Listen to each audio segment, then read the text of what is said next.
Assalamualaikum warahmatullahi wabarakatuh. Kali ini di video ini kita akan membahas tentang deadlock. Apa itu deadlock? Nanti kita akan bahas bareng-bareng.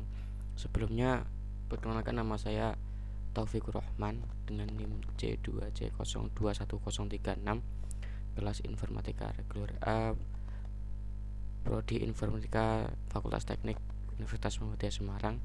Kali ini dapat tugas video dari mata kuliah sistem operasi. Oke, yaitu tentang pengertian deadlock sendiri, yaitu suatu kondisi di mana proses yang tidak berjalan lagi ataupun tidak ada komunikasi lagi antar proses di dalam sistem operasi. Deadlock disebabkan karena proses yang satu menunggu sumber daya yang sedang dipegang oleh proses lain, sehingga antara lain yang sedang menunggu sumber daya yang dipegang oleh proses tersebut. Dengan kata lain, setiap proses dalam set menunggu itu untuk sumber yang hanya dapat dikerjakan oleh proses lain dalam set tersebut yang sedang menunggu. Jadi tidak ada satupun proses yang bisa running melepaskan sumber daya atau dibangunkan, seperti itu. Dan sumber daya atau proses dan deadlock tersebut dapat digambarkan dengan graf.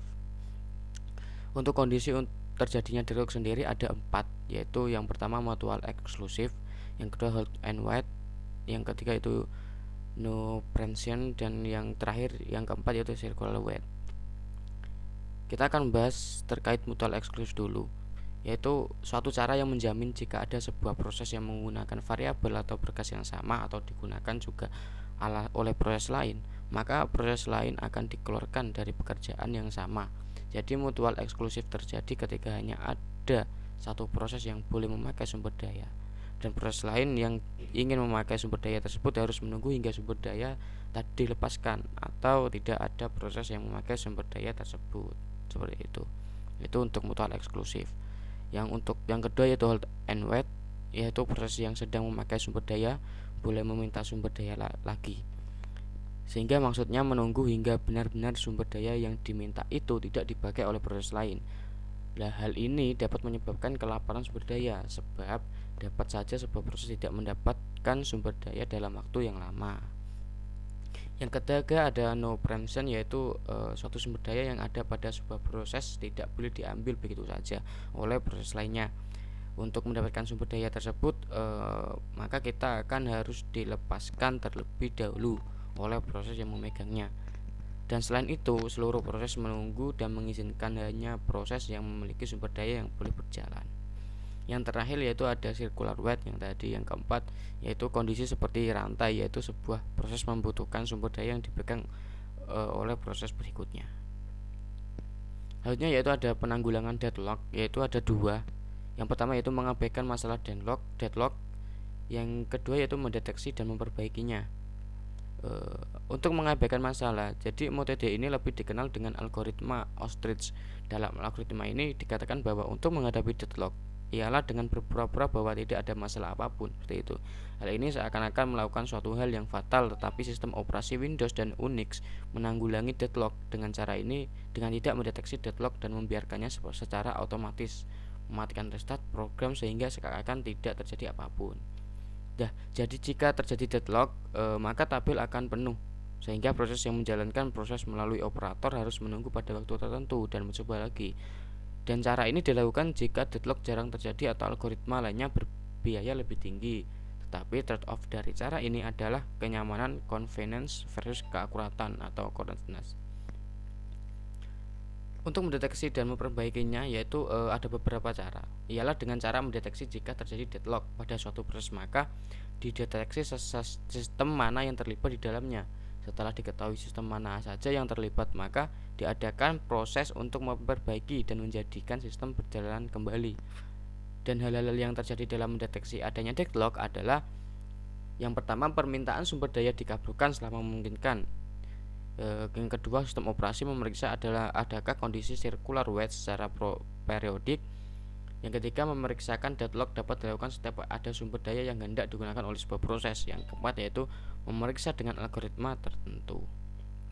Untuk kita kembali dari deadlock, yaitu ada tiga cara ya, tiga hal, yaitu yang pertama preemption, yang kedua melacak, yang ketiga yaitu menghentikan. Untuk preemption sendiri dengan cara untuk sementara waktu kita menjauhkan sumber daya dari pemakainya dan memberikannya pada proses yang lain. Dan ide untuk memberi pada proses lain tanpa diketahui oleh pemilik dari sumber daya tersebut, maka tergantung dari sifat sumber daya itu sendiri. Nah, perbaikan dengan cara ini sangat sulit atau dapat dikatakan tidak mungkin. Nah, cara ini dapat dilakukan dengan memilih korban yang akan dikorbankan atau diambil sumber dayanya untuk sementara. Tentu saja harus dengan perhitungan yang cukup agar waktu yang dikorbankan seminimal mungkin. Dan setelah melakukan preemption, dilakukan pengondisian proses tersebut dalam kondisi aman, maka setelah itu proses dilakukan lagi dalam kondisi aman tersebut. Untuk yang kedua itu mengacak kembali, yaitu setelah kita melakukan beberapa langkah preemption tadi, maka proses utama yang diambil sumber cara adanya akan berhenti dan tidak dapat melanjutkan kegiatannya. Oleh karena itu dibutuhkan langkah untuk kembali pada keadaan aman di mana proses menjadi masih berjalan dan mulai proses lagi dari situ. Tetapi untuk beberapa keadaan sangat sulit menentukan kondisi aman tersebut.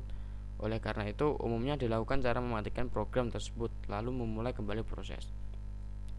Meskipun sebenarnya lebih efektif jika hanya mundur beberapa langkah saja sampai deadlock tidak terjadi lagi.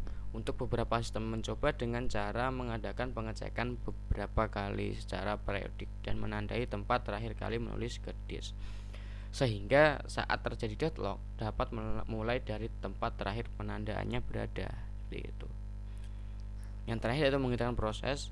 Jadi untuk caranya yang paling umum ialah membunuh semua proses yang mengalami deadlock. Cara ini paling umum dilakukan dan dilakukan oleh hampir semua sistem operasi. Namun untuk beberapa sistem kita juga dapat membunuh beberapa proses saja dalam siklus deadlock untuk menghindari deadlock sendiri dan membiarkan proses lainnya kembali berjalan, atau dipilih salah satu korban untuk melepaskan sumber dayanya. Dengan cara ini maka masalah pemilihan korban menjadi lebih selektif, sebab setelah diperhitungkan beberapa kemungkinan jika proses harus melepaskan sumber dayanya. Selanjutnya yaitu kriteria seleksi korban. Nanti dijelaskan di awal, yaitu ada 5. Yang pertama yang paling jarang memakai prosesor, yang kedua yang paling sedikit hasil programnya, yang ketiga yaitu yang paling banyak memakai sumber daya sampai saat ini, yang keempat yang alokasinya sumber daya totalnya, yang kelima yaitu yang memiliki prioritas terkecil. Seperti itu. Untuk menghindari deadlock sendiri dengan cara yang pertama yaitu jangan memulai proses apapun jika proses tersebut akan membawa kita pada kondisi deadlock, sehingga tidak mungkin terjadi deadlock karena ketika akan menuju deadlock sudah dicegah. Seperti itu. Cara kedua yaitu jangan memberi kesempatan pada suatu proses untuk meminta sumber daya lagi jika penambahan ini akan membawa kita pada suatu keadaan deadlock. Jadi diadakan 2 kali penjagaan, yaitu sehingga saat pengalokasikan awal dijaga agar tidak deadlock, dan ditambah dengan penjagaan kedua saat suatu proses meminta sumber daya, dijaga agar jangan sampai terjadi deadlock. Pada deadlock avoidance system dilakukan dengan cara memastikan bahwa program memiliki maksimum permintaan. Dengan kata lain, cara sistem ini memastikan terlebih dahulu bahwa sistem akan selalu dalam kondisi aman. Yang cara ketiga yaitu baik mengadakan permintaan awal ataupun saat meminta permintaan sumber daya tambahan, sistem harus selalu berada dalam kondisi aman. Saat kondisi aman, maka kita suatu sistem dapat mengalokasikan sumber daya pada setiap proses sampai pada batas maksimumnya dengan urutan tertentu. Seperti itu. Selanjutnya yaitu ada struktur data, yaitu tersedia jumlah sumber daya atau dana yang tersedia. Yang kedua itu maksimum, jadi jumlah sumber daya maksimum yang diminta oleh setiap proses. Yang ketiga itu ada alokasi, jadi jumlah sumber daya yang dibutuhkan oleh setiap proses. Untuk terakhir yaitu kebutuhan, yaitu sumber daya yang sedang dibutuhkan oleh setiap proses. Untuk fase mencegah deadlock yaitu ada 2 fase, yaitu yang pertama proses mencoba mengunci semua rekod yang diperlukan secara satu persatu. Jika rekod kita yang diperlukan dikunci, mulai kembali. Jika fase ini berhasil, mulai ke fase kedua, yaitu lakukan update dan lepaskan kunci. Cara ini mirip dengan meminta semua sumber sekaligus. Dan algoritma berfungsi jika user dapat mengatur berhenti dan restart program. Oke, cukup sekian untuk pembahasan deadlock kali ini. Semoga bermanfaat bagi kita semua, tentunya bagi teman-teman yang nonton dan saya. Mungkin cukup itu. Saya akhiri. Assalamualaikum warahmatullahi wabarakatuh.